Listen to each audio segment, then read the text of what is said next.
बिस्मिल्लाहिर्रहमानिर्रहीम। अस्सलाम वालेकुम व्यूअर्स, कैसे आप सब लोग? उम्मीद है खैरियत से होंगे। मैं भी खैरियत से हूँ। आज मैं लेकर आई हूँ बहुत ही मज़ेदार सी और अपनी फेवरेट मेथी आलू की रेसिपी। बहुत ही सिंपल स्टाइल में ये मैं आपको तैयार करना सिखाऊंगी, लेकिन ये होगी बहुत ही मज़ेदार और तकरीबन आप इसे 10 मिनट के अंदर अंदर बना के तैयार कर लेंगे। तो चलें रेसिपी को बनाना स्टार्ट करते हैं। सबसे पहले हम ऑयल ले लेंगे और ये मैंने कढ़ाई के अंदर ऑयल डाल दिया है। तकरीबन ये मैंने डाला है आधा कप। ऑयल को हम गरम कर लेंगे। ये देखिए ऑयल गरम हो चुका है। अब इसके अंदर मैं डाल रही हूँ हींग। और हींग ये आपकी मर्ज़ी है, आप डालना चाहें तो डाल लीजिएगा, अगर आपको अवेलेबल नहीं हो तो हींग के बगैर भी ये बनकर तैयार हो जाएगा, लेकिन हींग से बहुत ही मज़ेदार सा फ्लेवर आता है। इस वजह से मैं इसके अंदर हींग डाल रही हूँ। बिल्कुल बारीक बारीक से दो छोटे छोटे से मैंने टुकड़े लिए हींग के। इसे हम हल्का सा इसके अंदर पका लेंगे।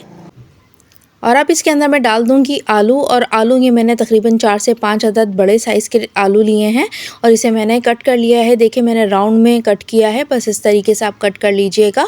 ये डाल देना है इसके अंदर। साथ ही आपने इसके अंदर मेथी भी शामिल कर देना है। 2 गड्डी मैंने यहाँ पर मेथी की ली थी और इसके पत्ते अलग कर लेने हैं। पत्ते अलग करने के बाद इसे कट कर लेना है और काटने के बाद इसे आपने अच्छे से धो लेना है, क्योंकि इसके अंदर बहुत ज़्यादा मिट्टी मौजूद होती है, तो आपने इसे अच्छे से धो लेना है। अब इसके अंदर हम डालेंगे कुटी हुई लाल मिर्चें और ये मैं डाल रही हूँ इसके अंदर 2 चाय के चम्मच।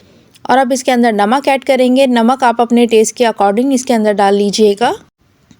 बस अब इसे मिक्स कर लेंगे। सिर्फ और सिर्फ इसके अंदर ये 2 चीज़ें जाएंगी और बस इसे मिक्स करने के बाद हम इसे कैप लगा देंगे।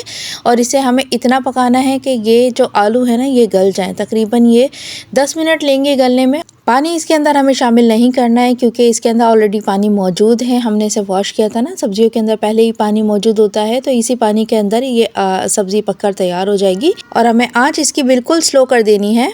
बस अब इसे हम कैप लगा देंगे और कुछ देर से पकने के लिए हम छोड़ देंगे। और अब इसे हम चेक कर लेते हैं। और ये देखें ये बिल्कुल अच्छे से इसके आलू गल चुके हैं और ये पक के तैयार हो चुका है। पानी इसका बिल्कुल खुश्क हो चुका है। अब इसे एक प्लेट में निकाल लेंगे। तो है ना, ये बहुत ही इजी सी रेसिपी, बहुत ही मज़ेदार भी ये बनकर तैयार होता है। मेरे तो ये बहुत ही फेवरेट है। आप इसे घर में ज़रूर ट्राई कीजिएगा और अपने कमेंट से मुझे ज़रूर बताइएगा कि ये रेसिपी आपने ट्राई की तो कैसी बनी। चैनल पे नए हैं तो सब्सक्राइब करना मत भूलिएगा। अल्लाह हाफिज़।